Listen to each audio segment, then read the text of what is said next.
Venerable Ācariya Mahā's Eulogy about the Translator, Venerable Ācariya Varto, 1925 to 2004. Venerable Ācariya Varto was an English monk who first came to stay at Bantad Forest Monastery in 1963, and he lived here ever since. Not only did he develop himself to the fullest, his life was also one that greatly benefited people from all over the world. Ever since he came to stay here, he has been a source of strength and inspiration to many Buddhists from many countries who have come to see him. His presence has touched the lives of so many people over the years. This is especially true of the Western monks who have come to Bantad Forest Monastery since his arrival. He has always shown a selfless devotion to the task of instructing these monks. They have always relied on Ācariya Varto to teach them the correct way of practicing Buddhism. He has been an example and a mentor to most of the Westerners who have come to Thailand to ordain as monks and follow the Buddha's noble path. Ācariya Varto passed away on August 18th at 8:30 a.m. Bantad Forest Monastery has benefited in so many ways from his presence. Ācariya Varto was a trained engineer with a very broad knowledge about all things electrical and mechanical. Whenever I asked him a question about a piece of machinery, whether it was a car, train, airplane, or orbiting satellite, he always knew the answer.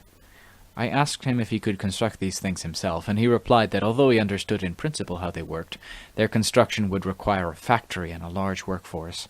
One person could never do it all. It was a very clever answer. His knowledge of engineering gave us the impression that he must be a nuclear physicist.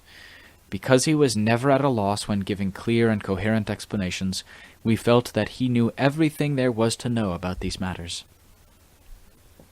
Occasionally, someone's car broke down in the monastery.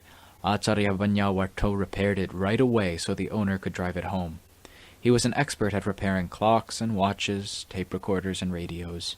Those in the monastery who needed help in repairing these things always turned to Ācariya Varto, and he never let them down.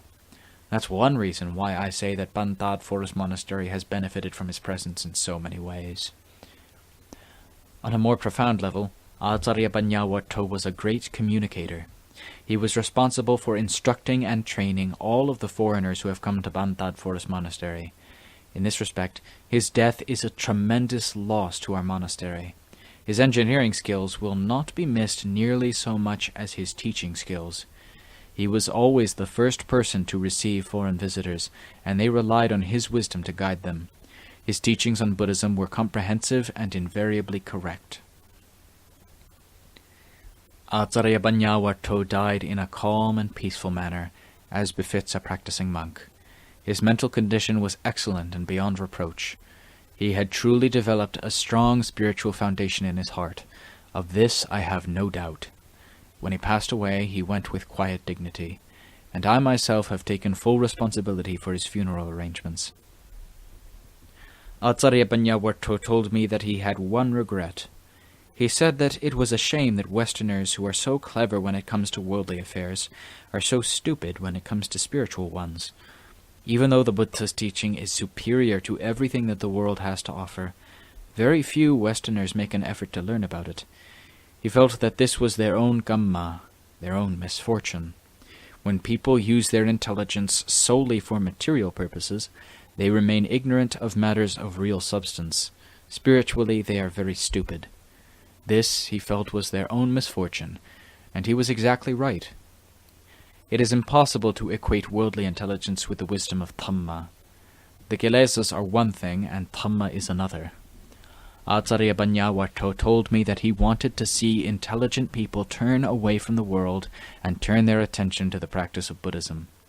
If those people would practice Buddhist meditation, they could greatly benefit the world we live in.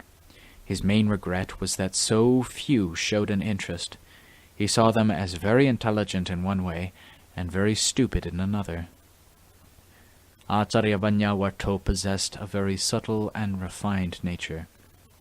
He was beyond reproach. The whole time I knew him, I never had a reason to reprimand him. Never. He was always composed and circumspect, and displayed wisdom in everything he did.